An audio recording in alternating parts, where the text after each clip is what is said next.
Kamusta mga kaligtas? Pumunta na tayo sa ating tema sa video na ito, na kung sino o ano ba ang mga apat na mga ngabayo na mababasa sa Biblia sa libro ng Pahayag. Anong mga gagawin ng mga ito sa araw ng tribulation? At kung ano ang sinisimbolo ng mga ito? Ang apat na mga ngabayo ay inilarawan sa Pahayag Kapitulo 6 versikulo 1 hanggang 8. Ang apat na mga ngabayo ay simbolikong paglalarawan ng apat na kaganapan sa huling panahon o ang tribulation. Ang unang mga ngabayo sa Pahayag ay inilarawan sa Pahayag Kapitulo 6 versikulo 2. Pagtingin ko, nakita ko ang isang kabayong puti na ang sakay ay may hawak na pana. Binigyan siya ng korona, at siya'y humayo upang patuloy na magtagumpay. Ang unang mga ngabayo ay maaaring tumutukoy sa Antichrist, na binigyan ng kapamahalaan at tatalunan ang sino mang lalaban sa kanya. Ang Antichrist ay ang magpapanggap na Kristo, na darating din naman lulan ng isang puting kabayo.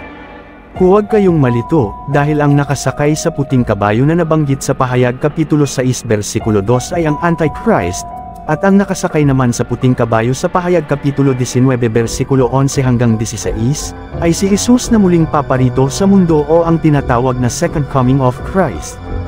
Basahin natin sa Pahayag Kapitulo 19 versikulo 11 hanggang 16. Pagkaraan nito'y nabuksan ang langit, at nakita ko ang isang kabayong puti.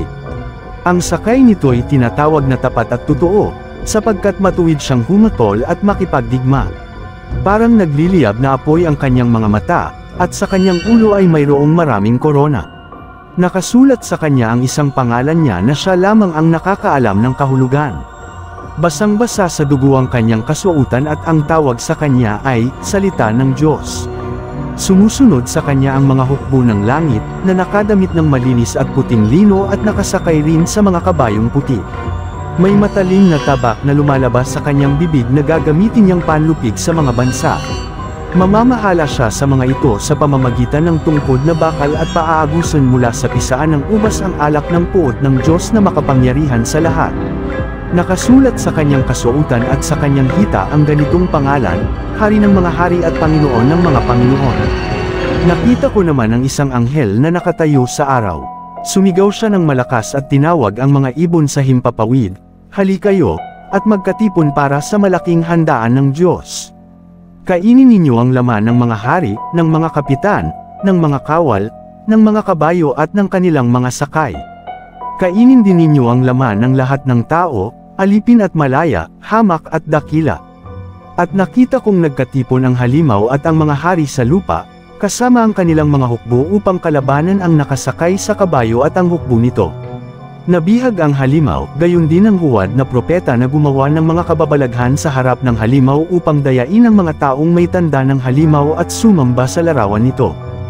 Ang halimaw at ang huwad na propeta ay inihagis ng buhay sa lawan ng apoy na nagliliyab sa asupre.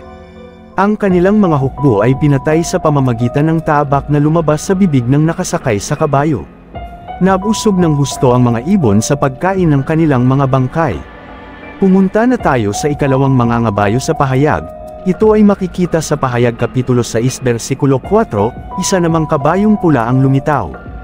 Ang nakasakay rito ay binigyan ng kapangyarihang magpasimula ng digmaan sa lupa upang magpatayan ang mga tao. Isang malaking tabak ang ibinigay sa kanya. Ang ikalawang mga ngabayo ay tumutukoy sa isang madugong digmaan na magaganap sa huling panahon o tribulation. Ito ay digmaan ng mga bansa at tatawagan natin ito ngayon na World War III. Ang gusto ng Antichrist ay pamumunuan niya ang lahat ng bansa. At magpapailalim sila sa kanya, pero maraming bansa ang tututol dito at iyon ang maghuhudyat ng digmaan sa mundo. Gagamitin ng bawat bansa ang pinakamalakas nilang armas at mga nuclear weapon, napapatay sa maraming tao at sisira sa bawat bansa. Pumunta na tayo sa ikatlong mga ngabayo. Ito ay inilarawan sa Pahayag Kapitulo 6 versikulo 5 hanggang 6, isang kabayong itim ang nakita ko. May hawak na timbangan ang sakay nito. May narinig akong waring isang tinig buhat sa kinaroroonan ng apat na nilalang na buhay.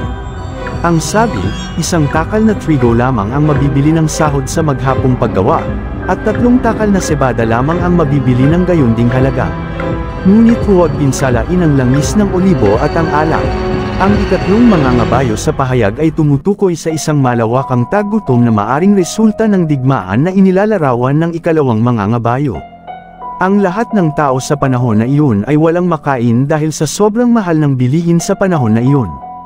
Dahil sa konti na lamang at nasira lahat ng mga pananim, nawala lahat ng pagkakitaan at lahat ng pinagkukuhanan ng pagkain sa iba't ibang bansa. Lahat ay nasira dahil sa digmaan at ang bawat tao ay maghihirap at magugutom. At ang huli, ang ikaapat na mangangabayo ay binanggit sa Pahayag Kapitulo 6 versikulo 8, ang nakita ko na may isang kabayong maputla ang kulay. Ang pangalan ng sakay nito ay Kamatayan, at kabuntot niya ang Hades. Binigyan sila ng kapangyarihan sa ikaapat na bahagi ng lupa upang pumatay sa pamamagitan ng tabak, tagutom, salot at mababangis na hayop. Ang pang-apat na mangangabayo sa pahayag ay sumisimbolo sa kamatayan at pagkawasak. Ito ay kombinasyon ng mga nagdaang tatlong mangangabayo. Ang ikaapat na mangangabayo ay magdadala ng karagdagang digmaan at nakalulunos na tagutom kasama ang mga nakakakilabot na mga salot at karamdaman. Ang pinakanakamamangha dito, ang pang-apat na mangangabayo ay pasimula pa lamang ng mas malalang sumpa na darating na mas mahigpit na kahirapan na nakasulat sa Pahayag Kabanata 8 hanggang 9-16. Ito ang mga 7 trumpeta at ang 7 mangkok ng puot ng Diyos na daranasin ng mga taong naiwan sa rapture at pumasok sa panahon ng tribulation. Mga kaligtas, ito ay aral at babala sa bawat isa. Wala naman siguro sa atin ang gustong maranasan ang 7 years tribulation dito sa mundo. Kaya kaligtas, ngayon palang tanggapin na natin ang Panginoong Hesus sa ating buhay bilang ating Panginoon at tagapagligtas. Sa gayon, tayo ay masasama sa rapture at tayo ay ligtas. Tandaan, ligtas ang na kay Hesus, at ligtas ang may alam sa katotohanan. Pero bago magtapos ang video na ito, special shoutout sa ating mga kaligtas na sina Eve Cal Ive, kay Nash TV, kay Boss Antuhak, kay Miss Sasa, at kay Carmen Sitawazan. Salamat sa suporta, God bless po sa inyo lahat. Patuloy pa natin palakihin ang ating pamilya, at paramihin pa ang mga mananampalataya kay Hezo Kristo.